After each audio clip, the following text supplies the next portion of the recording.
Sanak denai Arka Putra Minang. Batanyo nyo ka denai kwa. Mak mande denai ko beradik kakak balimo mak laki-laki ampe seorang berusi mande den. Punyo arato dari nenek den ado baladang sawit ado batanah basawah. Setelah mande den ko meninggal, sebelum meninggal mande den latas sisi aja mak. Setelah mande den meninggal, nan kami anak dari mande ko dak dapet maulah sawit ko dek mamak kami tu mak. Apa yo mode tu adek di Minangkabau? Ko pertanyaan yang paling menyakitkan ujungnya ko masa nak. Kezaliman nan nyobuek de mamak anak kita kwa. Kezaliman nan nyobuek kwa. Sainggo bertanyalah kemenakan tersebut. Apa yo mode ko adek di Minang? Oi nak sayang denai jalehan anak nanalah hidak balindu aku Indak mode tu adek di Minangkabau do nak kanduang, ndak mode ko do. Kalau adek nan sabana adek di Minangkabau, jankan di Minangkabau nan anak yatim ko disantuni dalam Islam. Lah itu kaji tu. Anak yatim piatu ko gitu sayangi, gitu santuni. Tu dalam Islam baru. Apalagi awak Minangkabau ko, adai basandi sarak basandi kitabullah.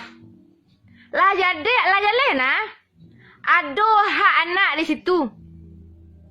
Bisa anak maulah sawit tu.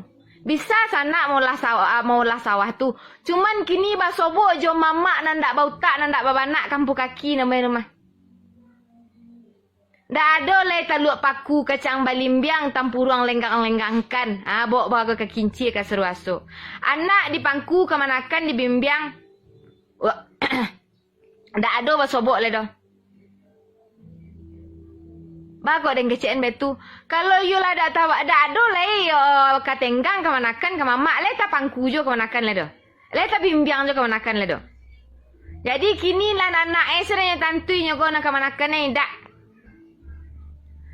Oi mama, idak ko ibu mencelik kemanakan tanya ayo. Kemanakan tu darah ragiang siadu. Darah ragiang dari sana berusia wak. Nan sana berusia wak tu darah ragiang dari sialo. Mambue anak yatim ko tanya ayo sanak badoso gitu dia. Agian lah. Mano nan jatah Hindu nan bisa nyo kelola suruh kelola deh nyo. Dak ditikam modeko kemanakan gitu doh. Kalau ditikam mode tu sana taibo hati anak yatim dia rumah. Lah, dak ka membuat kayo kalau mode tu sana doa lai 10 hektar tanah ladang sawit tu ya. Idak ka membuat kayo doh. Dak ada berkah doh. Karena sana Allah memakan jatah orang lain. Lah memakan jatah anak yatim. Dak ka basobok berkah dah.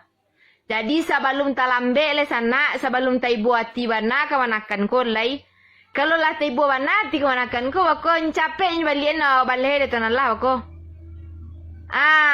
Koreksi lah mama nala salah jalan kwa.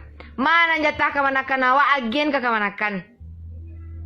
Kemanakan ko dek taibu hati mo dek ko ado jatah Hindu sedangkan dari Hindu lah tanya yo jo de awak. Dek nak berampek kuah. Akini batambah aja tanya ayo balik baru le. Lamatin dia batambah katanya ayo kemanakan kita. Ndak bisa dialir do dun sana batanyo orang kemanakan siadu. Kayak itu yang tanyo dulang kan?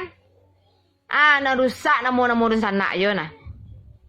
Tolonglah ubahlah sipek lobo tamak tu sipek binatang dak sipek awak manusia do. Lah. Ubah barang itu ibu awak mencelik kemanakan. Mamak ko. Yulah banyak mamak dan salah jalan kini deh.